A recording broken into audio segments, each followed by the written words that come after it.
Untuk terbitnya matahari di sebelah barat, tahukah kamu kapan akan terjadi?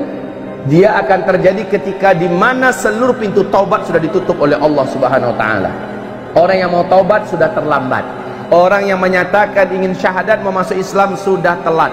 Allah Subhanahu wa taala sudah tidak lagi mendengarkan taubat mereka. Malam kali itu sangat lama, terasa sangat panjang.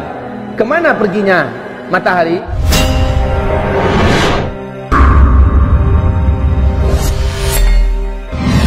Ketahuilah, siapakah yang paling tahu kapan matahari akan terbit dari barat? Yang paling tahu adalah orang Islam, orang beriman. Kenapa?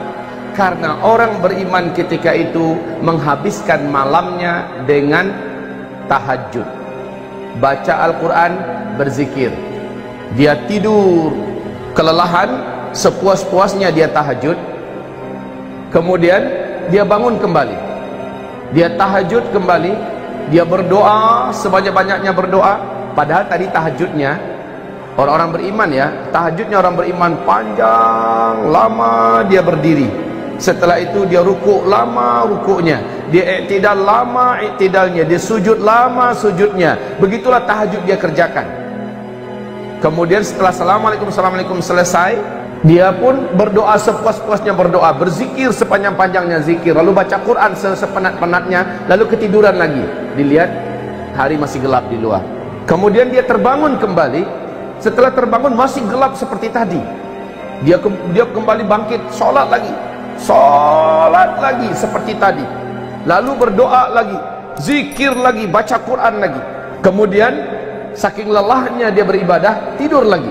Lalu dia bangun seperti sudah lama sekali tidur. Kemudian dia terbangun masih gelap gulita di luar. Setelah gelap gulita yang begitu panjang di luar, dia lihat ini berarti masih ada waktu untuk sholat tahajud. Dia kembali sholat tahajud. Panjang dia sholat tahajud, Masya Allah, sampai pada saat dimana dia sangat penat. Lalu dia berdoa, berzikir, membaca Al-Quran. Setelah itu dia pun turun ke jalanan. Orang-orang beriman turun ke jalanan, masih gelap gulita. Apa kata orang sesama mereka yang berjumpa di jalanan? Padahal gelap gulita, mereka bawa obor masing-masingnya. Inilah dia tanda-tanda yang pernah kita pelajari. Berarti besok pasti matahari terbit. Orang-orang awam yang udah capek tidur, orang-orang yang memang anti sholat, yang nggak mau ibadah, tapi dia orang Islam, ya, udah banyak tanda-tanda kiamat, tetap aja nggak percaya. Akhirnya kaum muslimin berkumandanglah azan. Siapa yang menyuruh azan? Sang imam. Sang pemimpin menyuruh kumandangkan azan, azan subuh. Allahu Akbar, Allahu Akbar, Allahu Akbar, Allahu Akbar, seterusnya. Ya, kemudian orang berkumpul di masjid, salat subuh berjamaah, imamnya baca panjang. Selesai zikir pagi, rencananya sampai terbit matahari. Ternyata masih gelap gulita setelah itu semua. Sang imam berkata, mungkin tadi terlalu cepat kita mulai azan. Coba lihat, kemana jam tangan perginya? Jam tangan kemana? Obor untuk melihat jam kan ada, kemana jam tangan? Jangan lupa, ini teknologi, semua yang bersifat teknologi sudah selesai. Orang berpatokan hanya kepada matahari. Kemudian kata imam, terlalu cepat kita tadi kumandangkan azan. Kayaknya tadi kita tuh sholat sebelum waktunya. Kemudian dikumandangkan lagi azan subuh. Kaum muslimin sholat lagi, zikir lagi sepuas-puasnya. Selesai semua zikir-zikir, doa-doa Nabi dibaca, masih saja gelap. Kata imam, kayaknya itu yang tadi itu juga terlalu cepat. Ulang kembali azan lagi 3 kali kaum muslimin, 3 kali.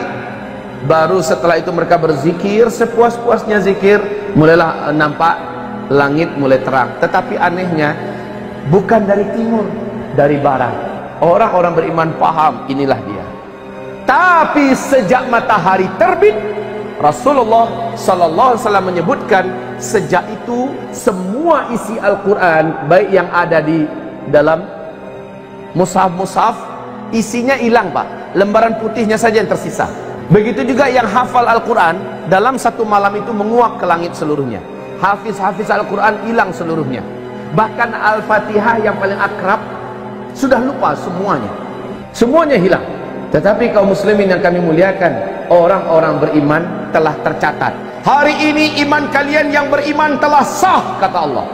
Hari ini seluruh amalan orang-orang yang pernah beramal telah diterima. Dan sejak itu tidak ada lagi amalan, tidak ada lagi sholat, tidak ada lagi puasa. Tapi itu kaum muslimin, matahari hanya terbit setengah hari saja, setengah hari saja.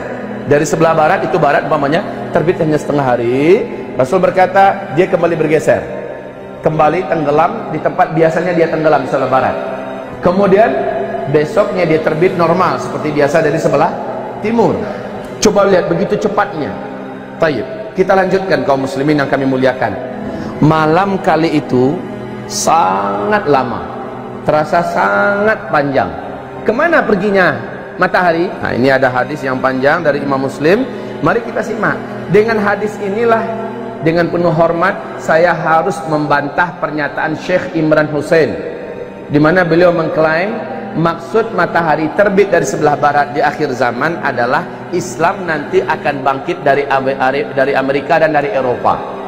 Pernyataan itu saya bantah dengan hadis ini, dengan hadis yang diriwayatkan oleh Imam Muslim dalam kitab sahihnya, dalam kitab Al-Iman jilid 2 hadis nomor 195 dan 196. Kok bisa malamnya 3 malam berturut-turut orang di bumi hidup merasakan malam yang panjang, panjang sekali sehingga puas orang tahajud.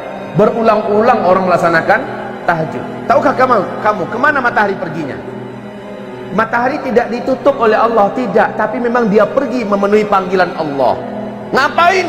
Matahari pergi ke bawah Arash, meninggalkan orbitnya, dan dia terus melesat, melesat sejauh-jauhnya, sejauh-jauhnya sampai berada di bawah Arash. Berarti matahari sudah keluar dari seluruh alam semesta dengan kecepatan yang hanya Allah yang memberikan. Sampai di bawah Arash, tepat dekat Sidratul Muntaha, di situ dia sujud. Matahari sujud macam mana bentuknya? Entah. Pokoknya dalam hadis dia sujud kepada Allah Subhanahu wa taala. Fakta ilmiah yang tidak akan pernah bisa diketahui oleh para pakar dan ahli astronomi manapun sampai hari kiamat kecuali dari hadis ini. Bahwa matahari telah pernah meninggalkan bumi sebanyak 2 kali sebelumnya. Ini hadisnya.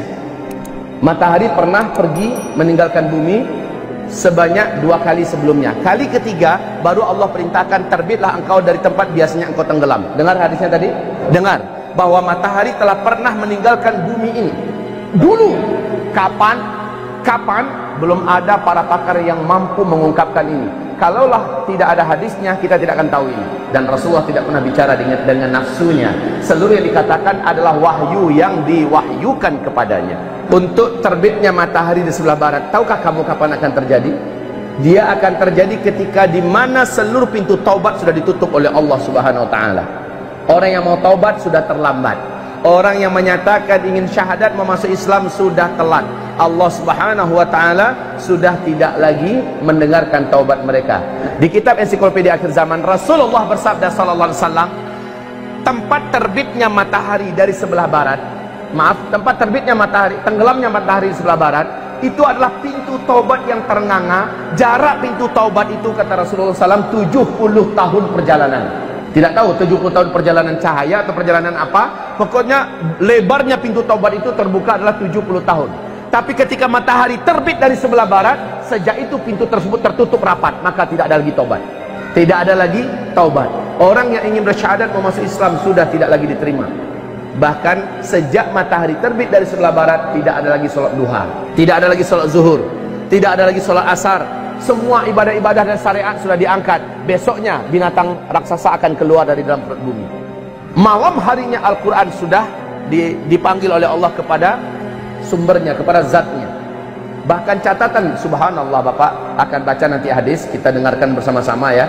Rasul mengatakan saat itu Al-Quran hanya tinggal lembaran-lembaran putih. Di waktu duha, setelah matahari terbit, orang-orang ingin melihat Al-Quran. Betul, Al-Quran sudah tinggal lembaran-lembaran putih. Saya bertanya kepada Bapak, di zaman Nabi ada nggak Al-Quran yang seperti ini?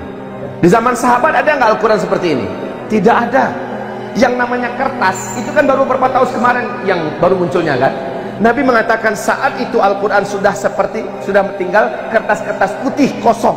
Subhanallah. Jelas beliau adalah Nabi yang mulia, Nabi yang benar, Nabi yang jujur. Beliau mengungkapkan ada kertas nanti di akhir zaman. Toh Al-Quran ketika dia diangkat sudah tinggal hanya lembaran-lembaran putih yang kosong. Subhanallah. Allah pada hari di mana matahari terbit dari sebelah barat mengumumkan bahwa hari ini iman orang yang telah beriman sebelumnya sudah sah. Hari ini orang yang pernah beramal dengan amal-amal sebelumnya telah diterima, dan dari hari ini tidak ada lagi amalan, tidak ada lagi iman. Subhanallah.